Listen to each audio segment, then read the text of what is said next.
technically inept, and sometimes sunny.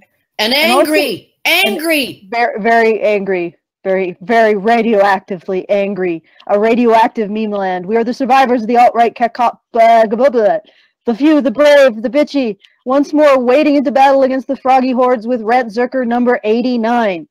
Google will save us from evil. Okay. And if you're listening now, I got a show, and you want to support our efforts, up on the left or right-hand side, up there, you can go to feedthebadger.com and throw a few shekels in the hat. But today, we are going to talk about how Google is the light and the savior, and they know everything, and they're completely right. It isn't we should all hail Google.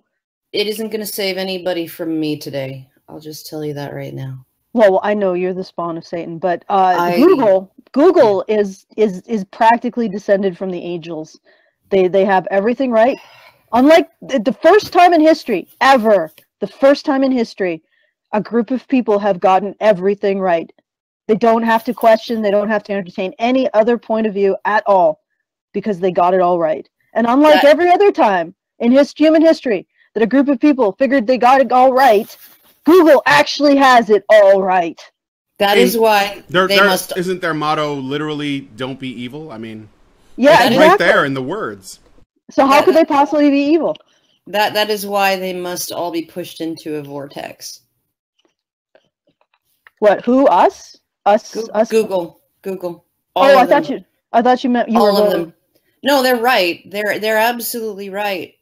The moment they became right, they became pure evil. They must be. You know what? That does seem to be a pattern in human history. Is the moment a group of people has decided, oh yeah, we're right. We don't have to entertain anybody else but ourselves.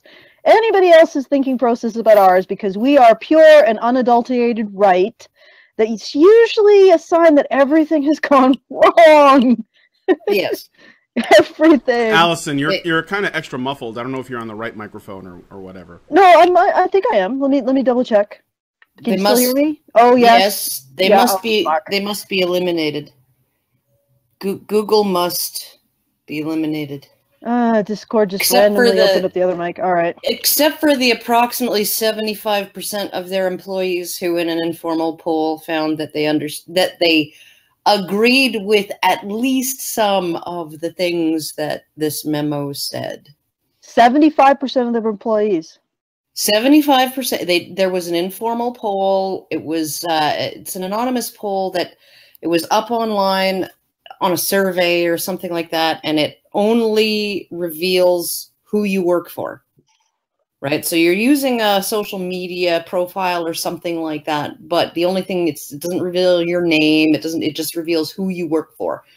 So out of the Google employees, 25% of them or 24% of them agreed strongly with what he said. This many agreed in part, but thought he could have expressed it better, and however many disagreed with most of it, right? But thought he had made a few good points, right? And it was something to consider, right? So about 75% of Google employees said that they agreed with some or all of the memo, or at least said some of his points were valid and they need to be discussed, right? So the majority at Google is not furious with this guy, apparently.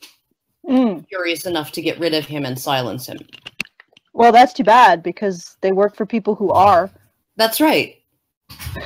So it's like, great. That's just great. And, and then the response, right, to a memo that says, I don't feel like I can speak my mind or I'll be fired. Right? Mm-hmm. And then he gets fired for saying that, among a couple other things that were all perfectly reasonable. I'm sorry, but they all were. Oh, by the way, everybody here who's come in from Karen's channel, how do you like our new digs? Since Google, I guess it would be Google since Google owns YouTube, that basically just slammed us with a community strike, and we can't live stream on our actual channel. So we have to use a different live streaming channel.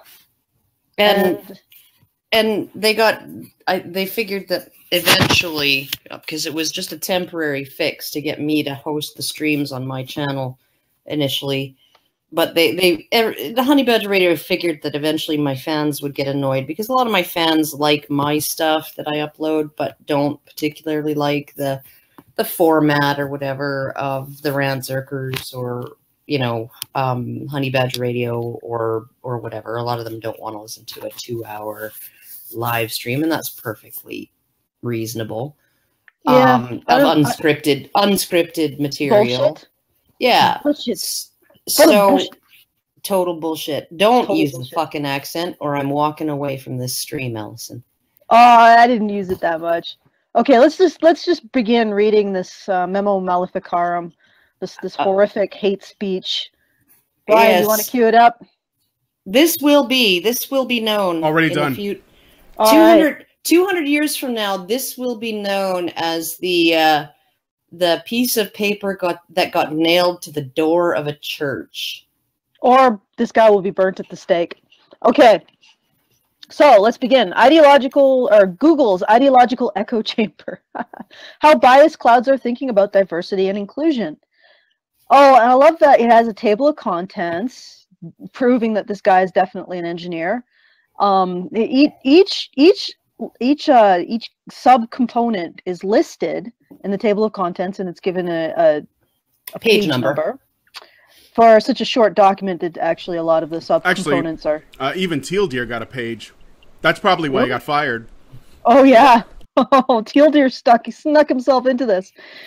Okay, so the first bit is reply to public response and misrepresentation. This part was added. Oh really? It would have been added to the document after it began to be reported on. This, I'm sure it was like an addition, but he put it right at the top where people would see it, because people will be coming from those articles to this document if they are ever going to come to this document, right?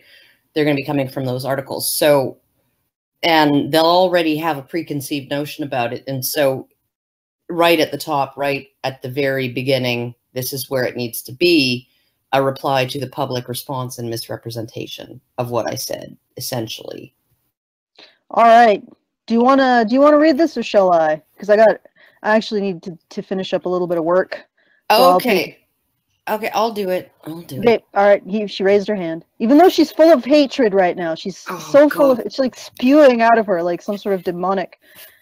You know, but maybe this will get some of it out. I don't know. Okay, reply to public response and misrepresentation. I value diversity and inclusion, am not denying that sexism exists, and don't endorse using stereotypes. When addressing the gap in representation in the population, we need to look at population-level differences in distributions. If we can't have an honest discussion about this, then we can never truly solve the problem. Psychological safety is built on mutual respect and acceptance, but unfortunately our culture of shaming and misrepresentation is disrespectful and unaccepting of anyone outside its echo chamber. Despite what the public response seems to have been, I've gotten many personal messages from fellow Googlers expressing their gratitude for bringing up these very important issues which they agree with, but would never have the courage to say or defend because of our shaming culture and the possibility of being fired.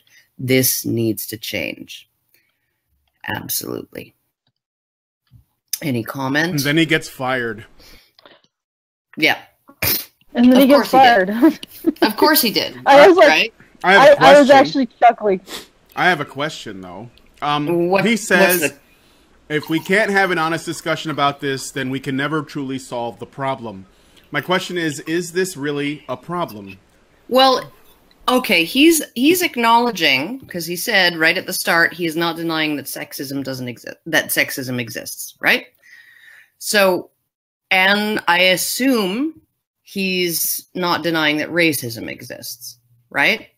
And if they do, then those are problems, right? And if they do and they affect people's ability to have equal opportunity, that's a problem. I would agree that that's a problem. I think he would agree that that's a problem. And it's a problem that needs to be addressed if and where it exists, right? So I think that's what he's getting at there. Although I wonder how he would define sexism and what he considers to be a problem. Because I think that there are. Well, I know that there are assumptions, right? Even something like the fact that the #1 in-demand female voiceover performer for things like high-ticket items like cars and homes, and for like important things like insurance companies and stuff like that, right, has a voice that's in the lower octave ranges, right? Like she has a voice similar to mine, maybe a little even a little deeper, right? And the reason for that is because when it comes to important things, when even the pitch of the voice can affect how much you trust the person telling you something, right? And they've shown that at all ages, from babies to elderly people, when a man delivers a command,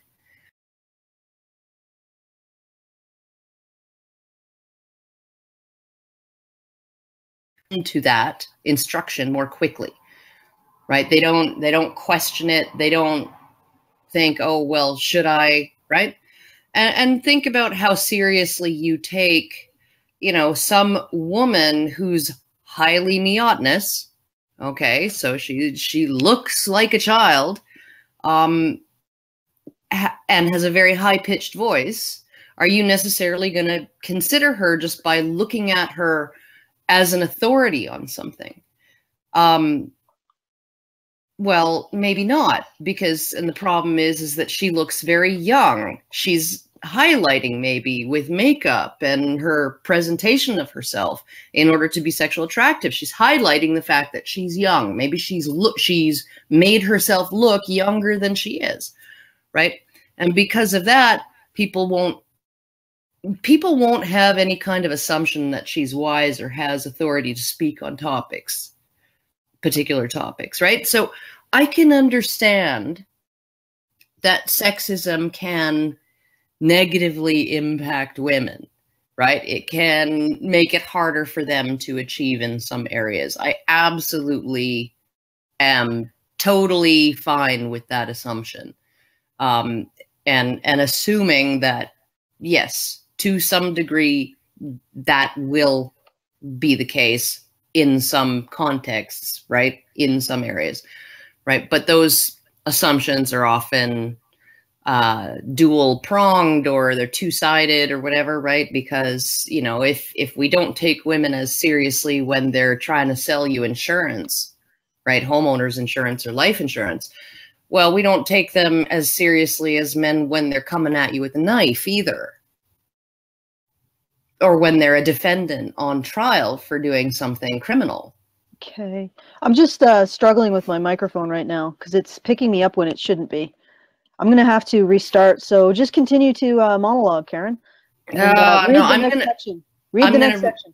to read the next section. So the TLDR of this memo is, in bullet points: 1, Google's political bias has equated the freedom from offense with psychological safety, but shaming into silence is the antithesis of psychological safety.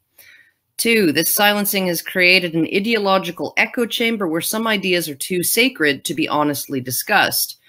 3, the lack of discussion fosters the most extreme and authoritarian elements of this ideology. Extreme being all disparities in representation are due to oppression. Authoritarian being we should discriminate to correct for this oppression.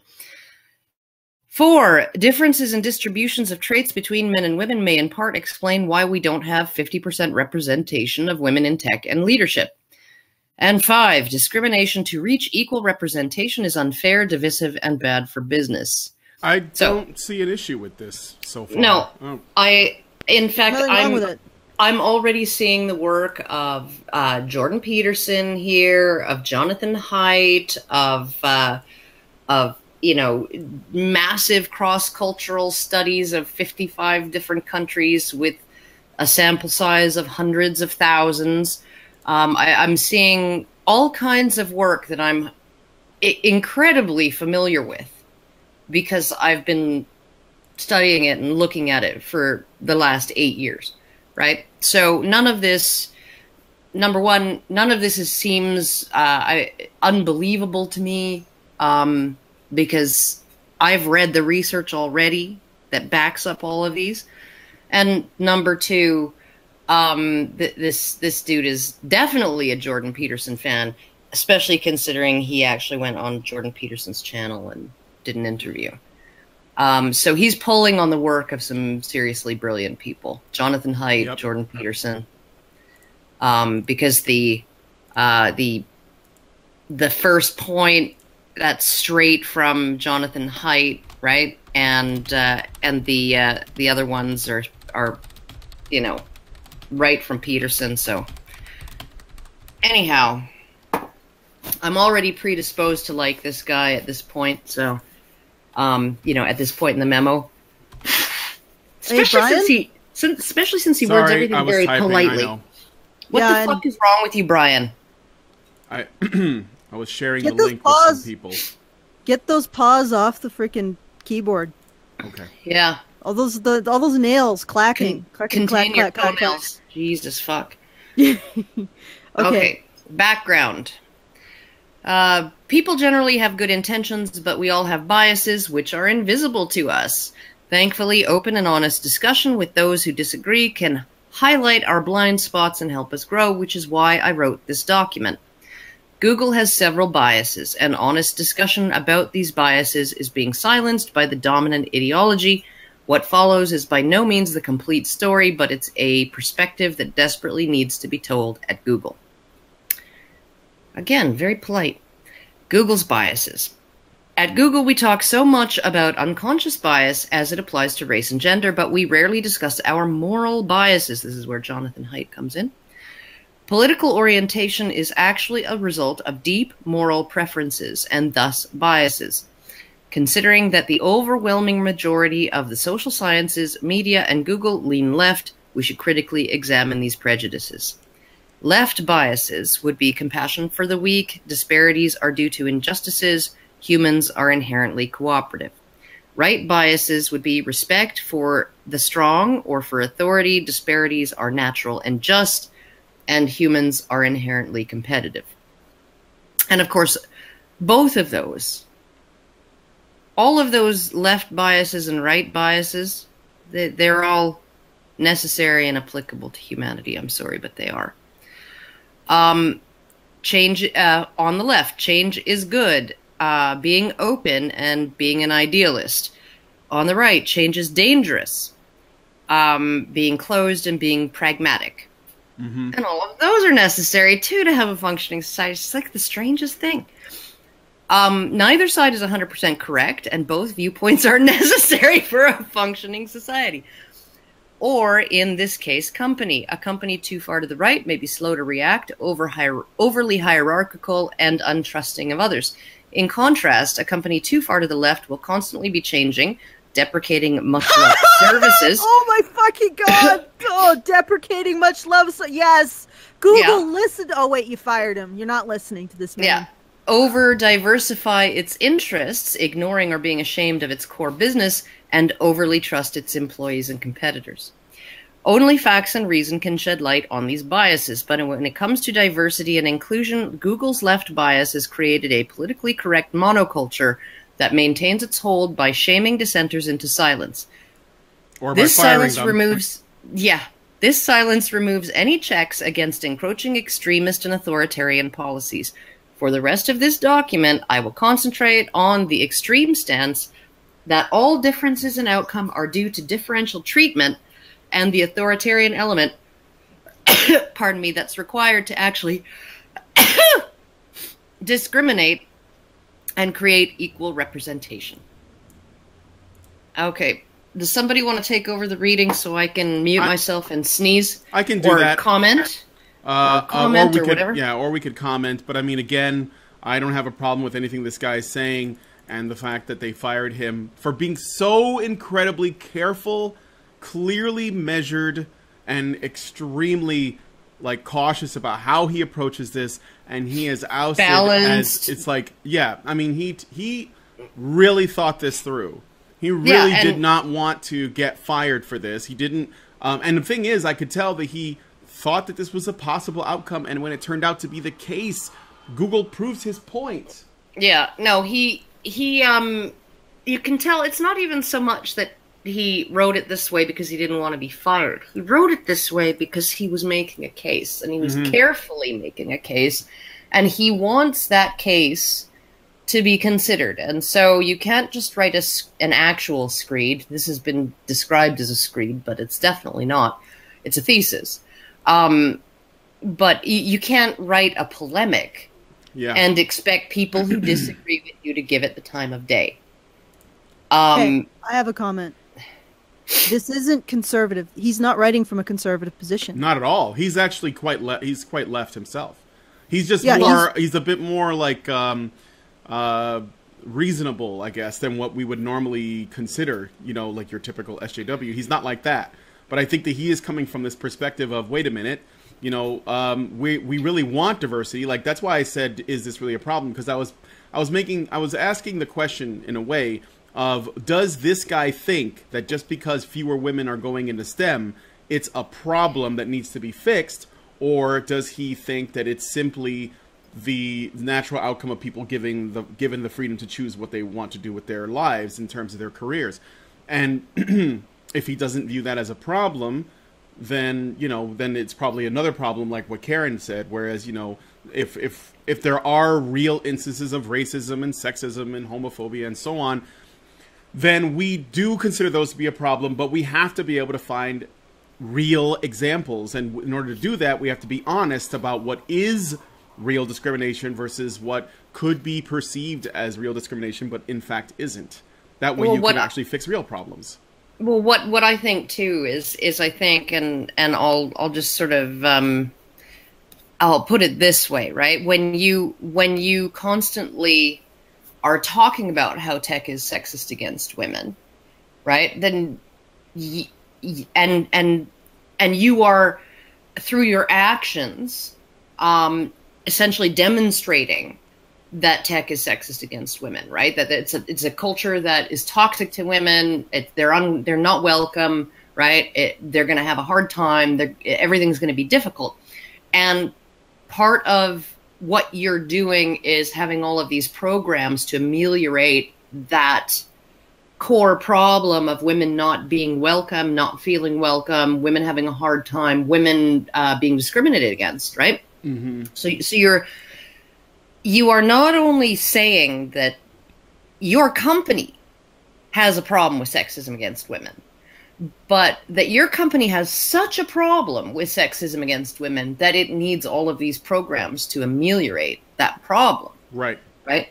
What's the message that you're sending to women? Yeah. Never mind the fact that there was a time period where there were a lot of women going into STEM.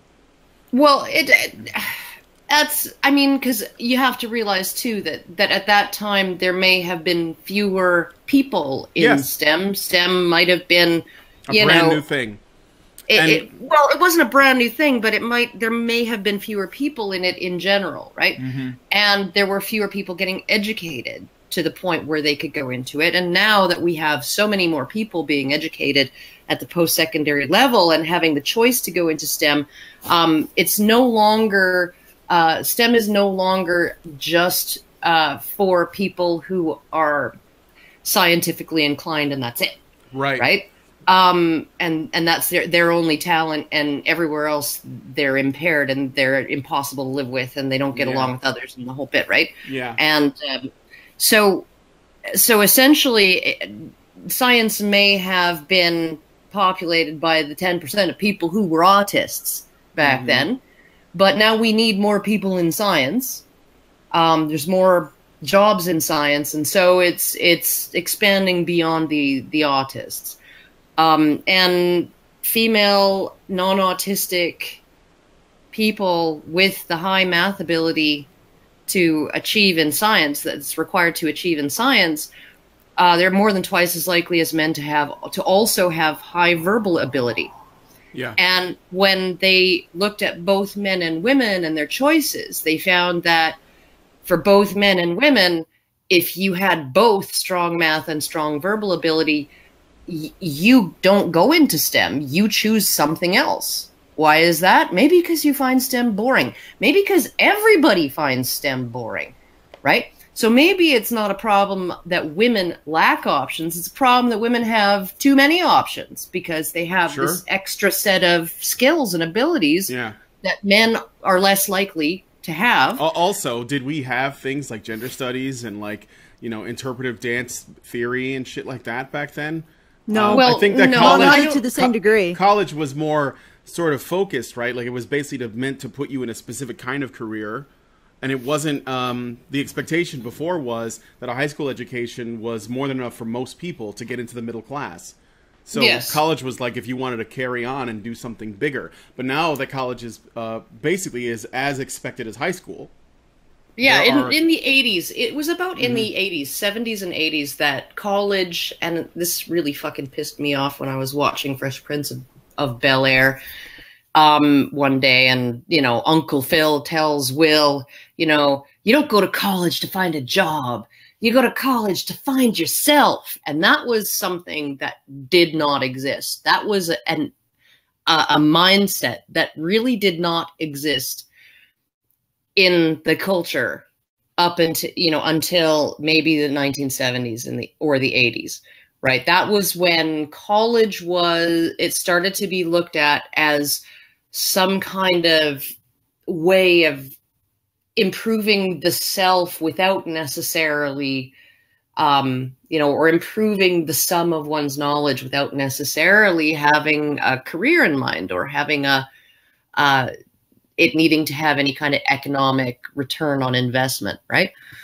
So essentially, yeah, I think there's a whole bunch of reasons why the ratio of men to women in STEM has widened since the 80s.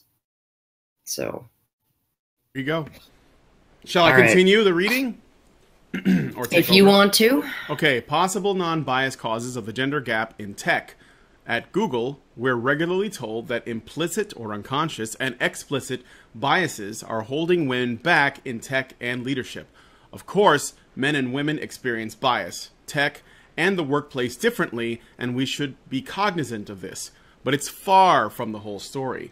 On average, men and women biologically differ in many ways. Oh no, this is where the wrong thing comes in. These differences aren't just socially constructed because 1, they're universal across human cultures. 2, they often have clear biological causes and links to prenatal testosterone. 3, biological males that were castrated at birth and raised as females often still identify and act like males. 4, the underlying traits are highly heritable. And 5, they're exactly what we would predict from an evolutionary psychology perspective. Note, I'm not saying that all men differ from all women in the following ways, or that these differences are just, or, you know, okay. I'm simply stating that the distribution of preferences and abilities of men and women differ in part due to biological causes and that these differences may explain why we don't see equal representation of women in tech and leadership. Many of these differences are small, and there's significant overlap between men and women, so you can't say anything about an individual given these population level distributions. And then he demonstrates the bell curve. Yeah, the overlapping bell curves of men and women, they look a little different actually in reality. But he's using this, you know, as the template for all groups, right? Yeah. He's using Gamergate colors, so I wonder if that's what got him fired. Could be. I don't know. Maybe. But what gets me too is that, you know, because there has been a real push since not even since the second wave of feminism, but prior to that, right? Because blank slate theory and that whole thing, that's existed longer than feminism has. Feminism glommed onto it as a way of essentially saying that every disparity between men and women in outcome must be because of damaging socialization processes and harmful gender roles and all of this. But one of the things that I found hilarious, because there are tons and tons and tons of studies that find that personality differences are very small between men and women, quite small, that the overlap is really large. But what all of these studies that find small differences do is, and and some of the ones that find significant differences, you know, including ones that are typically used by people like Jordan Peterson in his research, right? You have to break down those big 5 traits. So you have a trait like extroversion, right?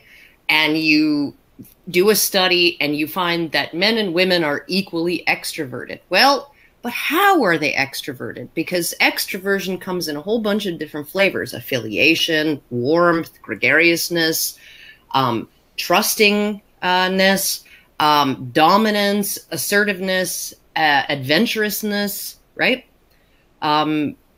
Those are all forms of extroversion, and somebody who scores high on dominance and assertiveness and low on warmth and affiliation, right, doesn't have the same personality as someone who scores the opposite. I'm sorry. You have to look at the univariate traits. You have to look at the traits at the univariate level as well as the multivariate level. So not just the category of extroversion where you lump all of these subcategories into, tally up the scores and say you have a score of 50, therefore your extroversion score is 50. No, you have to look at the other things, the smaller, the ways that you divide those big 5 traits up, right? And when you do that, you find there's only a 10% overlap between men and women in personality. And when you eliminate the biggest individual difference between men and women, which is, I'm going to shock people, I know, sensitivity, which is higher in women, surprise, surprise, right? You still only get a 24% overlap. Yeah. So it's the bell curves. Number one, they're not going to look like this because they're going to be further apart, like this graph he's got for men and women. They're going to be further apart. But, okay, but on top of that, you have the distribution, the shape of the bell curve is going to be different for men and women because men have a flatter bell curve and they have more outliers at either end, right, on most things. And so it's not going to look even remotely the same as what it looks like here. This would be for race or for, I don't know, gay people and straight people, sure, or whatever. But it's not going to apply to the sexes the way it looks here. But it's certainly better than the one underneath it, which he says reducing people to their group identity and assuming the average is representative ignores the overlap, right? Yeah. Well, there is overlap. And there's also this situation that some traits are just as good for certain roles as other ones, right? They're just as effective, right? So just because you have a personality where you're not as gregarious, but you're assertive, right? Well, you know, gregariousness could serve you in a specific role. Assertiveness could serve you equally well in that role. Yep. Right? So, I mean... Real quick, we got a super chat from Observing Libertarian. He writes, feminist theory is gender dressing on critical theory, developed by Max Horkheimer from the Frankfurt School. Marxist ideology, all humans are the same, so any different outcomes can only come from oppression. I'm just reading it because he put the $10 in. Thank you for your contribution, sir. Well, it's true, and every Marxist and communist that gets pissed at me for saying that, you know, it's not actually Marxist, like this oppressor-oppressed model that feminism uses, that it's not actually Marxism, I'm like, I'm willing to give you that Marx would be rolling over in his grave to see what they have done when they picked up his model and ran with it and applied it to everything that he didn't want it applied to. Okay. But the model itself came from Marx. Yep. Okay. Right? Just because somebody steals my gun and uses it to shoot another person doesn't mean they weren't using a gun. Right. Okay, I wanna talk. No. Please? Fuck you, Allison. Go ahead. I want to say something too, but I'll wait till after. All right, okay, fine. all right. I wanted to say that this, what I was starting like 20 minutes ago when you guys interceded, was that this is not a conservative manifesto. It is a manifesto of balance. It's essentially saying, Google, maybe you aren't completely right about everything. Consider other people's points of view, other people who are not politically in lockstep with you. Yeah, that's it. This thing, you could reduce this all down to that one statement. Consider the possibility that the people you disagree with, rather than being orcs and might have a point. Demons, and also evil people who should be burnt and eradicated from this earth, consider instead that they might have a point. Maybe, maybe between shoving them in an oven, Google could just like consider what they have to say. Yeah.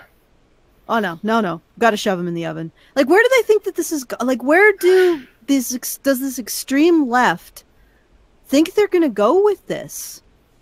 They want to go. They want to take it all the way, right? Because once something like this gains enough momentum, right, it's going to go all the way, and where it's going to go is not any place nice, and that doesn't matter whether you're talking about, something like this or something like, the Spanish Inquisition, right? When the Spanish Inquisition had a mission. They knew that they were right. It had been given to them, this mission, by God. Of course it was right. Yep. Yep. And apparently, even though Google doesn't have a God, I guess they feel like it's the echo chamber that created that, because when you think that your position isn't just the correct position, but it's the pragmatic position, like it's not even ideological, it's just this is what makes sense, then people don't respond very well. When anybody comes in and they offer a bit of nuance or a little bit of, hey, maybe you have a bit of a blind spot here or whatever, like, because this guy's approach is extremely measured. He is almost apologizing every step of the way, and it still isn't good enough. It's full of caveats. Caveat here, caveat there, caveat here, caveat there. And the thing is, and it is the fact that this far left element at Google believes that they are morally correct. They believe that they are scientifically correct. Yeah.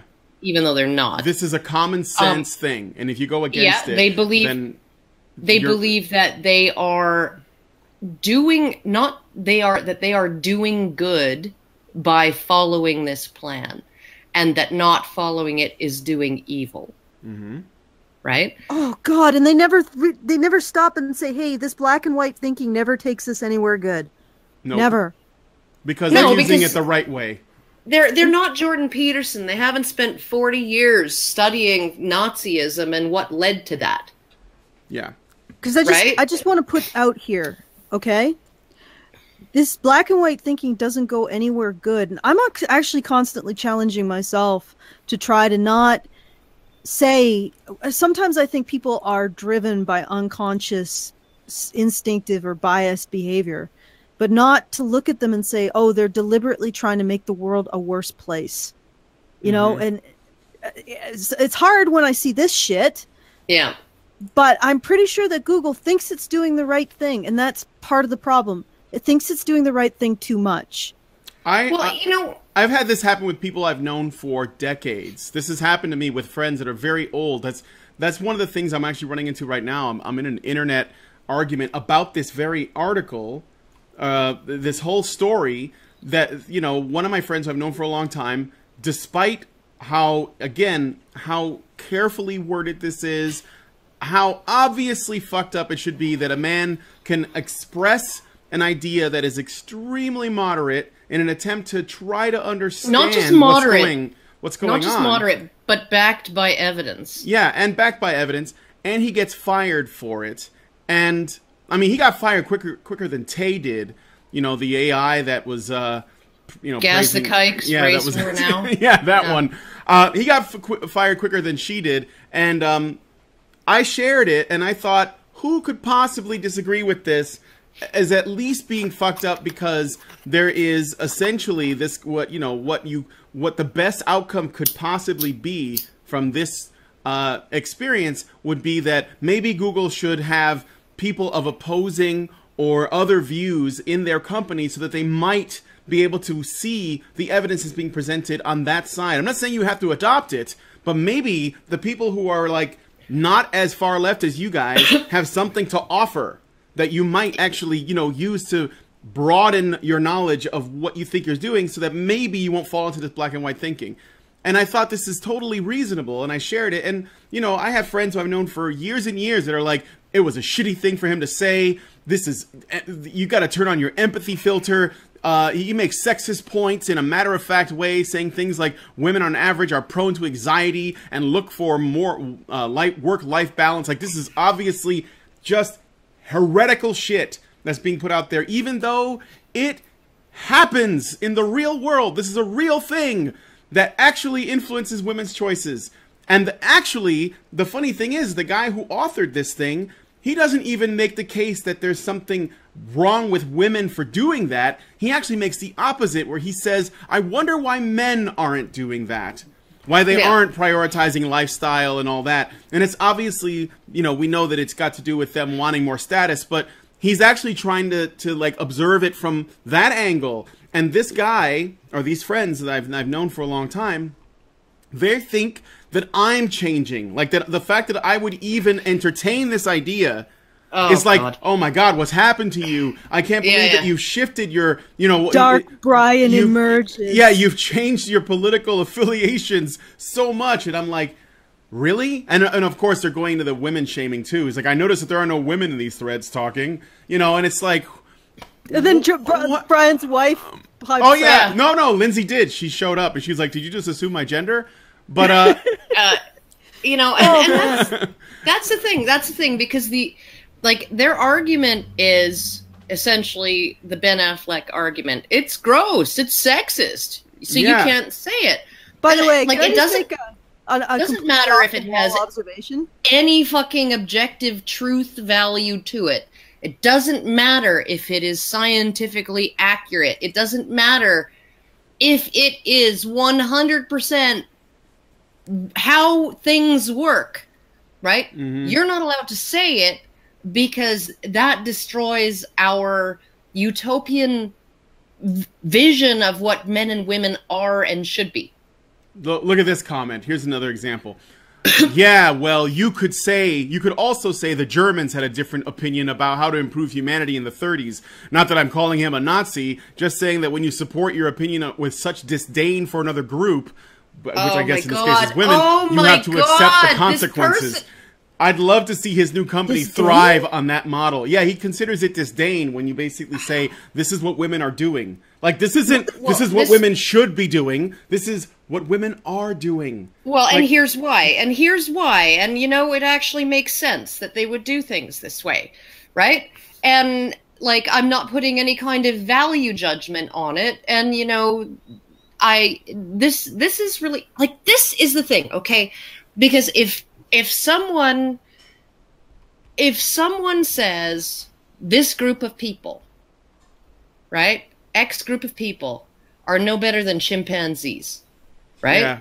Yeah. Okay, I'm perfectly down with, giving them a verbal smackdown and arguing against them and saying that's really not to single out a group and say they're no better than chimpanzees. But I say that, humans are about, 3/8 of an inch above chimpanzees right now. We think we're miles. We think we're miles above. That's generous, Karen. I know. We think we're fucking miles above chimp behavior. Okay? But we're not. And we've shown that over and over and over again. Bosnia, Rwanda, fucking the Holocaust, right? All of this shit, right? And what starts it? What starts all of that? Dividing people into groups based on, well, Rwanda wasn't based on skin color, was it? Nope. It was based on tribes and tribal perception of oppression. Bosnia wasn't based on fucking skin color. It was based on religion. Oh, and if you ask one of the foreign correspondents who spent years covering that whole fucking thing and the whole genocide thing, right? Talking to all the different groups involved, every single one of them sincerely believed that they were the victims of oppression by the other. Mm-hmm. Yep. And they used exactly the same words as these individuals do. One other thing, Liana Kay also she came to the defense of women in this article as well, making posts on Twitter about girls' math skills are now measure up to boys. Remember when boys were naturally better at math? Of course, she's really upset. He didn't fucking say anything about math skills in this memo. Math ability, right? The only reason he mentions it is because he said, with essentially saying, I say nothing about women's ability at math. Their ability at math is not the thing in question. It is whether they have enough of an interest in math and math alone to devote their entire lives to tech. Yep. Or could they find other things more interesting? Yeah, and of course it's horrible if women don't actually walk in they don't do exactly what these individuals want them to do, despite the fact that whatever reason their ideology seems to be moving women out of tech. Like, this is what's so aggravating us. This is what happens when all you do day in and day out on every single piece of social media and mainstream media is say, tech is so sexist against women. Tech is a hostile environment against women. So then you have these women who might have been kind of interested in thinking about it as an option, but they have other options. They have, I'm kind of interested in computer science, but I'm also kind of interested in psychology, and I'm also kind of interested in biology, and maybe veterinary medicine would be good, right? And, all of these interests, and they have the tech ability. They have the core abilities required for tech that are also good and applicable to all of these other things that they're also interested in, right? And then they look at it and they go, geez, but tech is really hostile to women. I think I'm going to go into veterinary medicine. Yeah. I would also add another thing. And this is part of what I wrote with this open letter that you read and hated. Which I appreciate, I fucking hated that shit, Allison. Spank me more. Spank me more. Don't. Okay. I'm not going to. You like it too much, but fuck you, Allison. I'm very angry. I'm sorry. I'm taking thyroid medication, everybody, and it's affecting my mood. Well, no, that's fine. I'm fine. Actually, I wonder if I can fuck around with the stream and get Dark Brian going too. No, I'm good. I know you're I'm good. actually getting a little bit. I mean, I'm annoyed because of this online argument I'm having with. Liana Kay is not actually talking back because she won't. But just the fact that, oh God, you know what? I don't even want to get on that. But this like shit going on online with my friends, and I can't believe that something that is so fucking innocuous as women choosing to do what they want with their life is a problem when somebody observes it. Like someone observing something that someone else is doing, it's like their observation of that is affecting the behavior of people when they talk about it. Do you want an answer? It's because they have built this towering inferno of outrage based on a belief in a victimhood of women in STEM. And they've built this entire moral edifice. And you're basically saying, that huge fucking sandcastle that you built, it's just a sandcastle, guy. It's not, you can't actually live in it, and they're just, it's such a fantasy world that they're in. It's like a Rapunzel tower, and they want to put women in it. And when I say, well, you don't have to put her in there if if she doesn't want to be in there, it's not because she's not a prisoner, dude. You know? And they're like, no, I need her to be a prisoner because it makes me feel better when I point it out. Yeah, it makes me feel better. Okay, I've waited. Okay, I'm gonna fucking interrupt. What I would say to Leanna K, because she's like, he's saying things about women and their math ability, right? What you do is you give her an assignment and you say, please go to the original document and copy and paste exactly what he said about women's math ability in this Twitter thread, please. Mm-hmm. Nothing. He said nothing, but I want to get this out. I think there's a state base. A lot of these guys in Silicon Valley base their identity on this idea that women and minorities are always worse off than them. And I think it's a psychological trick that actually enables achievement. Yes. Well, I mean, okay, here's the thing, right? Okay, so you have interview.io. I think it's called interview.io. And what they do is they are a service that helps coaches people to be able to do interviews for coding jobs, right? So they are there to train you to do well in the job interview. And the job interview often involves something called the coding whiteboard or whatever, right? And you are sitting online sometimes with the interviewer and you have a voice connection, but you are essentially, he gives you a problem and says, write some code that'll fix this problem, and you do that, right? Okay. And they were wondering why they were leaking women out of their pipeline, I guess, left and right, just leaking women who were using their service. And what they did was they devised an experiment where they applied a voice simulator to people. Sometimes it was neutral. Sometimes a man was made to sound like a woman. Sometimes a woman was made to sound like a man. Sometimes a man his voice was altered but still sounded like a man, right? Like they covered all of the bases, right? And what they found was that men and women, if there was any bias in terms of the evaluations, right? The bias was against men or people who sounded like men. People who sounded like men got slightly poorer scores for the same quality work or the same quality of interview performance than people who sounded like women. So there was no bias there. What they found, though, because they were like, okay, so what the fuck is this? What's going on here?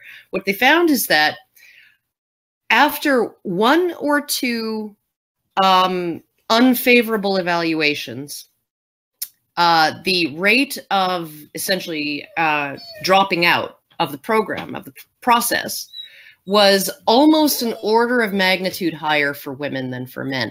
And they actually went and they looked at the stats for men, and they found, like, there are these really mediocre and even sucky guys who keep with the process and keep coming back to this process. Now, think about, shut up, dog. Think about the narrative. Okay, the narrative is that tech is sexist against women. I'm a woman. It's not something I can change. I get 2 shitty evaluations. I think they're just sexist against women. I might as well say fuck it and go do something else. Okay? The other narrative is that men are privileged and that tech is biased in favor of them.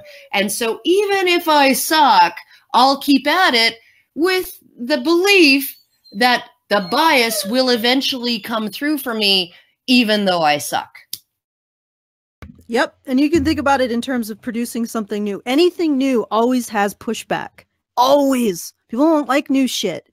And so if you're creating something new, there's these moments, these dark moments of the soul where you're like, oh, I fucking God, everything is going to hell. I can't do this. And imagine a minority or a woman listening to the entire narrative that's been spun out in our society around their chances and what's going to happen to them if they try to achieve anything. And that moment of that dark moment of the soul where you have to reach down deep inside yourself and find that extra last bit of strength. Well, they're going to feel like they're going to have to pull a hell of a lot more strength. And it'll be much more likely that they will give up, thinking that there is nothing that they can do, that last ounce of strength won't get them over the top, because everything is arrayed against them. Every bias that they face is against them. The slope, it's always a grease slope going downhill for them. So they might as well give up. And now let's imagine Jack Conte in that moment when he was like, oh my fucking God, I'm never going to realize Patreon. Nobody wants this shit. It's a horrible idea. And then what does he do? He reaches deep down. He's like, oh, wait, well, I'm a white guy. Society's in my favor. If I could just get that last bit of personal energy out, I'm sure I'll eventually hit the step ladder that society rolls out for white men. And ironically, it doesn't.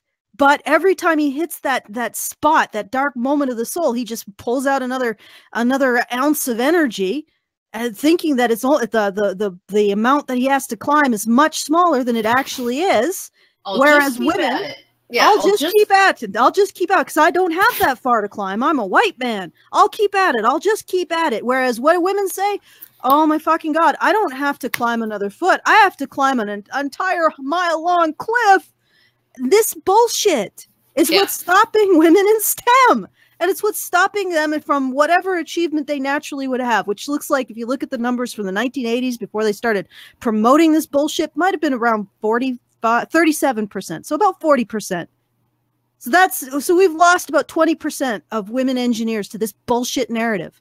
And women mathematicians and women scientists. This maybe not in absolute terms, not in absolute terms, but as a portion of the ratio, As a portion of the ratio, we have lost because these women are being taught now everything is against you. Don't try to pull that last single ounce of strength out to get whatever you want realized, because you'll never have enough. Society has been pushing you down for generations. No woman has ever really risen above the oppression of the patriarchal blah, blah, blah, blah, blah, blah, yeah, blah, no, blah. And tech is one of the most sexist fields that you could go into. It's the most oppressive. And when you see women who actually achieve in tech, like I go back to this anecdote. My husband went to a VR conference. He saw a woman who was a co-founder of Oculus. I don't know if I'm doxing her by saying that, but she was part of the original creators of Oculus. And a guy was coming up to her. She was excited about the technology that she was a part of and she was bringing into the world. The guy comes up to her and starts talking about how difficult it is for her in STEM. Yeah. And Jonathan was watching, and it's like she was just really uncomfortable when she was listening to this narrative. And you know why she's uncomfortable listening to that narrative? Because that narrative would kill her ability to achieve. Yeah, that guy is literally saying, oh, I feel so bad for you. Here, I have these velvet-lined shackles. Would you put your hands in the wrist? Because I really like the look of them on you. I really like it when women are in these shackles. I just love it. Could you please play a victim for me? I really appreciate it. It feels very satisfying. And she's like squirming to get away from him. And of course, the narrative is such that it's everywhere and nobody can actually deny it. So women who recognize it for what it is can't get away from it. Yeah. And on top of that, if a woman doesn't get into STEM, if there are women who fail to get in, it's not because of the rhetoric that these people are spinning out about how hard it's going to be. It's some guy who makes an observation and says, hey, it looks like women are not choosing to go into STEM. That's the comment that keeps women from going into STEM, according to them. Yeah. This guy basically saying, hey, guys, have you observed this trend? And somehow a dedicated woman who has basically gone and gotten her master's degree in some kind of STEM field overhears this study and says, oh, my God, I've wasted 8 years of my life going to college when obviously I can't do that now because this guy just said that women tend not to go into these fields or tend to alter, their careers based on lifestyle choices or making room for children or marriage or whatever. So this man and his views and the things that he's observed, he's the reason why I can't get in, because his sexism is actually a fucking gatekeeper and not all the shit that I've been hearing from people in Silicon Valley, which is predominantly leftist, I'm sorry to say, and in college and in the media industry and in the news and all over the internet. it wasn't coming from that. It was this guy who made an observation that stopped me from going into STEM fields. It was this guy. You know what I find hilarious too, because he was fired for perpetuating gender stereotypes. You know what perpetuated gender stereotypes was? The whole bunch of women working at Google who booked off sick the next day because they just couldn't even. That's right. That's right. Hilarious, because they totally did the thing that this guy, they proved his point. You know, right? Go ahead. They were like so upset. Don't worry about it. I'm used to it. They were so upset that they needed to take time off from their work, paid time, right? Mm-hmm. Off from their work. I'll show you that we're not strong. I'll take a day off. I'll show you that we're just as tough as any man by retreating to my fainting couch and calling for my hartshorn. Okay. I wanted to comment about Brian, you saying that there was a lot of lefty guys in Silicon Valley. Well, it stands to reason, because they have this sort of what should we call it? Like innovative. Well, they have innovative, but further, it's not just the innovativeness, but this entire narrative, this entire social justice narrative, is a force multiplier for white men, and I guess I don't know for Asian men. I think their moms are a force multiplier for Asian men. Yeah. But but for white men, this whole social justice narrative is a force multiplier for their achievement. I mean, it's a way, because in a lot of cases, being able to do something is just tricking yourself into thinking it's easier than it actually is. And that's what this narrative does for white men. It tricks them into thinking everything they do is easier than it actually is. So when it becomes hard, they can pull on this narrative to actually get through it, which explains why they're, I mean, there's a certain amount of possibly innateness to all of this, but there's also that ability to pull on this particular narrative. And so it makes perfect sense that men who are highly achieving are also very highly focused on maintaining a narrative in which they have high degrees of agency and low effort that they have to expend in order to achieve, because it's that belief that allows them to achieve.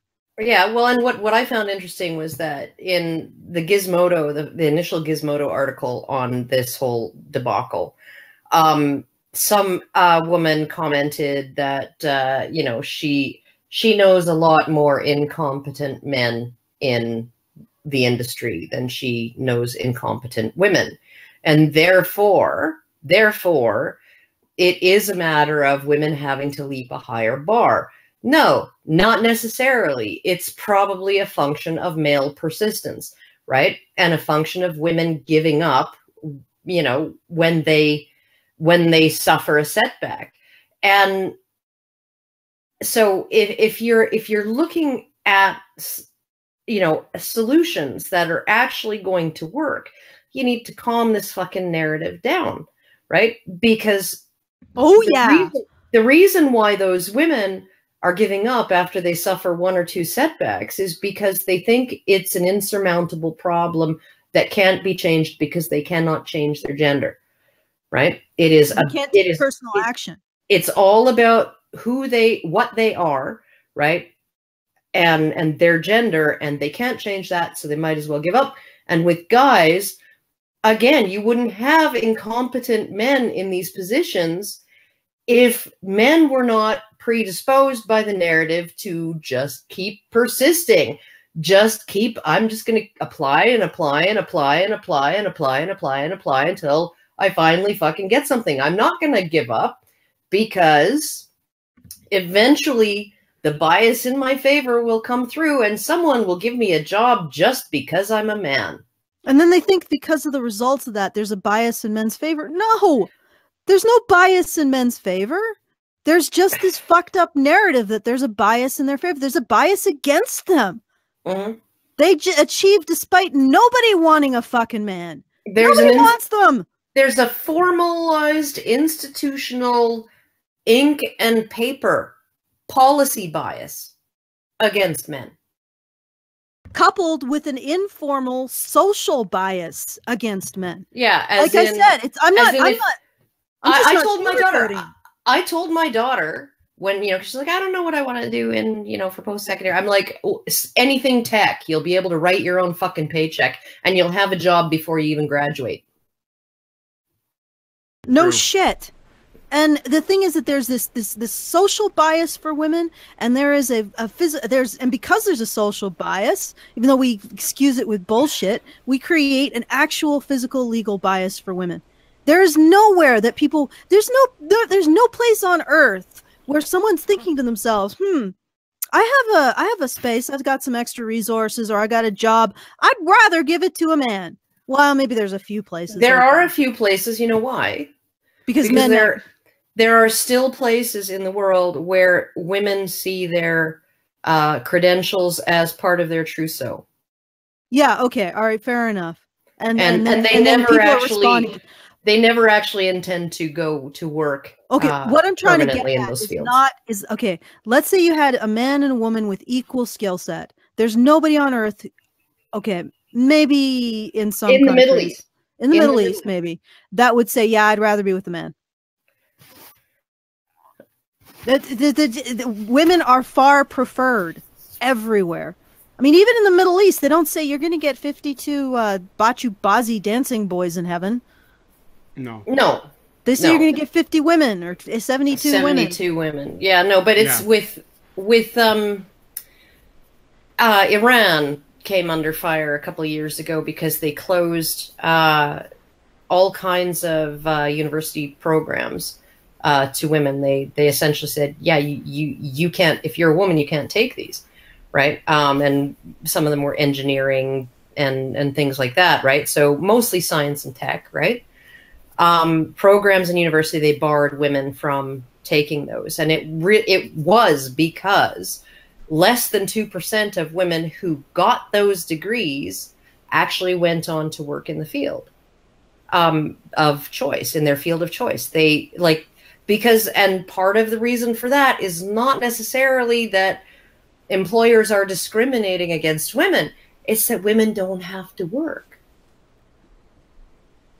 Right? Yeah. And women often see getting those credentials as a way of upping their market value in the marriage marketplace.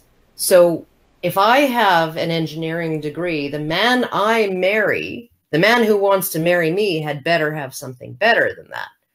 Right? And I can with that prejudice, or not prejudice, bias against women in certain occupations, etc., like we see in the past, there usually is also a bias against men who are unattached. Yeah. Who aren't married. I mean, you'd see employers outright discriminating against men who were not married during times of job shortages. Well, because if no woman will have you, there must be something wrong with you, number one. And number two, if you are not married and supporting a woman, that means that you don't have a well-developed sense of responsibility. And also, you're not actually, the money that you're being given is perceived to be just being thrown away on a man. Like, if it's just going to feed a man, you might as well just throw it in the trash. Like, money that just goes to feed a man back then, it was like, why would I just be paying to feed a man? I don't give a shit about feeding men. Go die in a ditch somewhere. Get yourself a wife. I want to feed her, not you. That's the way they thought. And so the bias against women in the workplace was coupled also with a bias against everyone. Men who were not supporting women, or so were not supporting family. It was a bias against anyone who wasn't supporting a woman, including a woman. Yeah, I don't know. Maybe Boston marriages didn't see that. I don't know. Okay, but we need to wrap this up. Eh? Yeah. Well, let me read through the because we got some super chats. I might as well read through those. Observing Libertarian gives us $5. Thank you. Writes, power is in tearing human minds to pieces and putting them together again in new shapes of your own choosing. George Orwell, 1984. French Honey Badger gives us $5. If you guys want to comment on any of these comments, go ahead, but I'm just going to read through them. This guy is definitely on the left. It's just that the left has pushed so far left that the center looks right wing. And basically anything that's to the right of fucking Mao is Hitler to these people, even though Hitler's on the left. Wait, but Mao is a man. Wouldn't that technically make it a patriarchy? It would. That's why I guess it's Mao and over. That's basically what it is. Observing Libertarian gives us another $5. Thank you. Writes, something I quote at ideologues quite often. Quote, if your ideology is in conflict with reality, it's not reality, which is wrong. A drunk changeling gives us $5. Canadian, so it's more like $2.50 or something. To be fair, if society told me... To be fair, I'm sorry, but $1, it's so strong. Right now, it's the strongest I've ever seen it. It's so... You have no idea. I have 1 million of them. Did I tell you that? Okay. It's huge. It's the dollar. It's so big.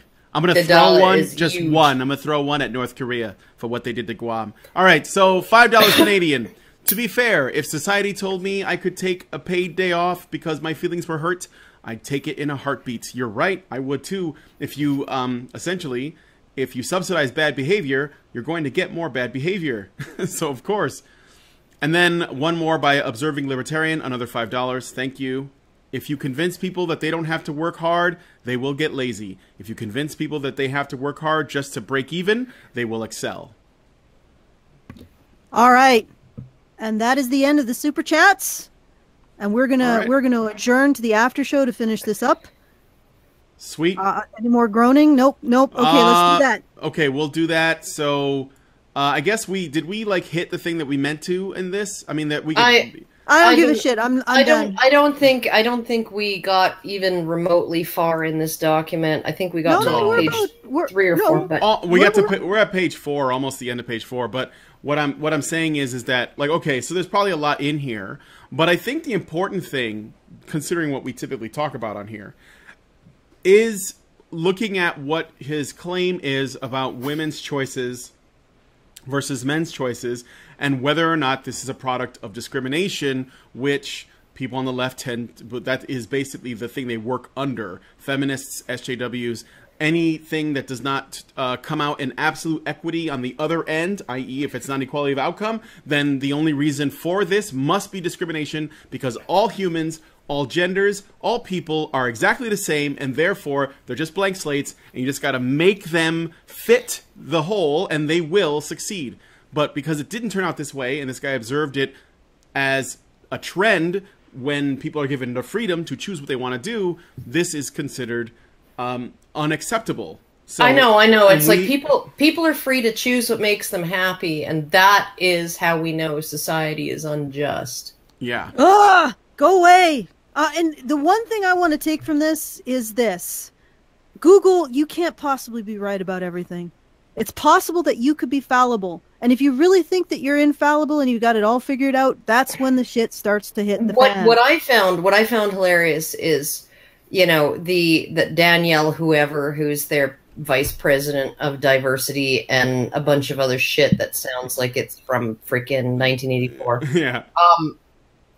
She said that, number one, I'm not going to link the memo for people to actually go and see and judge it for themselves, because I agree with the people who have complained that he is wrong. He has a whole bunch of wrong assumptions about gender. Okay? And which is just a statement of opinion, and it's essentially saying he's wrong, and it's not providing any kind of counter argument or counter evidence. And number two, she said, Google is unequivocal in our commitment to the path that we have chosen. So she essentially said that in the face of contrary evidence, we will remain on the path that we have chosen. Oh my God. And Jesus. Spanish Inquisition. we are unequivocal in our commitment to the notion that we are correct to do so. Yep. Whoa. That is totally not what authoritarians That's not the thought process of authoritarians, because Google is absolutely fucking right. Google will save all of our souls. They'll save us all from evil. They are the one true path. Yep. I've always had a problem with people who use terms like good and evil. I think that Jordan Peterson uses them in a nuanced way. But most of the time when I hear the terms good and evil, I'm thinking like that's not a conversation that I want to be part of, because like I said, I am perfectly prepared to admit that we are we are just like one shade of gray better than chimps, right?